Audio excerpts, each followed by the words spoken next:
ভাব নিয়ে এ ধরনের নির্দেশের মধ্যে দিয়ে কোন রাজ্য সরকার তার প্রশাসন টেনে নিয়ে যেতে পারে?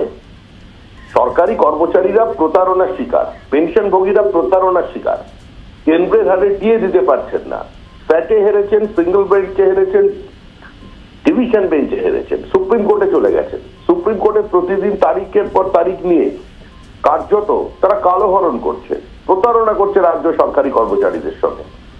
যারা দুয়ারে সরকার পৌঁছে দিচ্ছে তারা রাজ্য সরকারি কর্মচারীদের দুয়ারি সরকারটাকে নিয়ে যেতে পারেনি। এখন আন্দোলন করা, ধর্ণা দেওয়া, প্রতিবাদ করা যে কোনো সিদ্ধান্তের বিরুদ্ধে, সেটা তো অধিকারের মধ্যে পড়ে। তো রাজ্য সরকারি কর্মচারীরা যদি প্রতিবাদ করেন, তারা যদি ধর্ণা অবস্থান করেন, মিটিং করেন, মিছিল করেন, তো তাকে সম্পূর্ণ টার্মিনেট করে দেবেন। কেন্দ্রীয় সরকারের হারে ডিএ চাইছেন, তাহলে কেন্দ্রীয় সরকারের আইন প্রয়োগ হবে। আগে কেন্দ্রীয় সরকারের হারে ডিএটা দিন। অনেক তো খেলাবেলা মোচ্ছব চলেছে, অনেক তো আমরা কার্নিভাল দেখে দিচ্ছি, এখন দেখান আমাদের নতুন কিছু। এইভাবে কোনো প্রশাসন চলতে পারে না দীর্ঘদিন, এদেরও চলবে না। শেষের সেদিন বেশি দূরে নেই।